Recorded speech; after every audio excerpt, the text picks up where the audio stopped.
Hallo, ich freue mich, dass du heute wieder dabei bist. Ja, heute wird es wieder texturreich. Lehn dich zurück, genieße das Video und lass dich im besten Fall ein wenig inspirieren. Ich wünsche dir nun ganz viel Freude beim Zuschauen.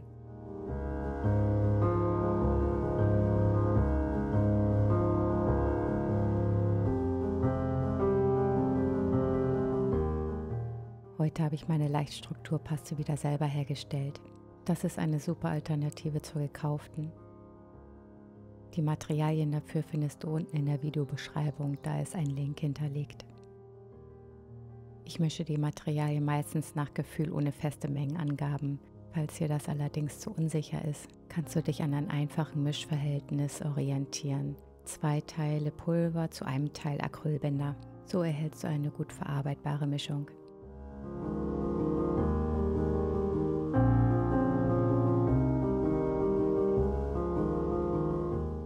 Am Anfang kann es den Eindruck erwecken, als wäre zu wenig Acrylbinder dabei. Lass dich davon nicht verunsichern. Je länger du rührst, desto cremiger wird die Konsistenz werden.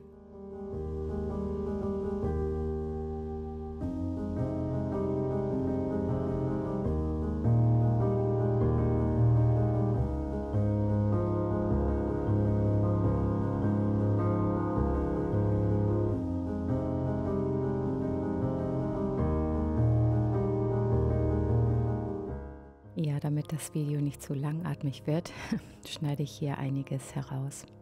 In Wirklichkeit bin ich hier an dieser Stelle eine ganze Weile beschäftigt und ja, ich liebe es. Das Verstreichen der Strukturpaste macht wirklich unglaublich viel Freude.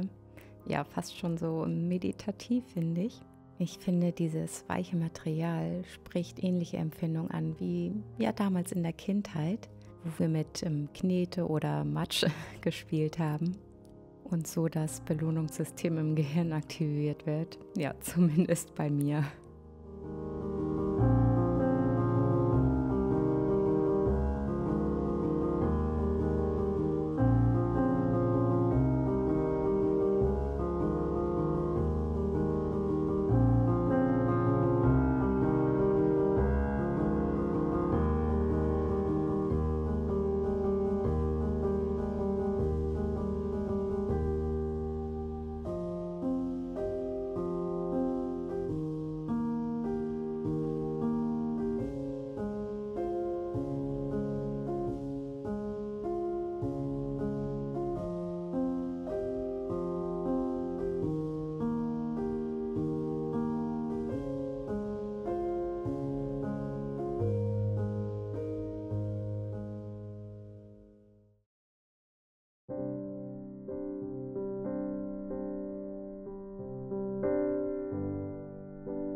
Dem Bild habe ich nochmal eine Metallic-Effektfarbe hinzugefügt. Das verleiht dem Bild je nach Lichteinfall nochmal so einen schönen Schimmer, finde ich.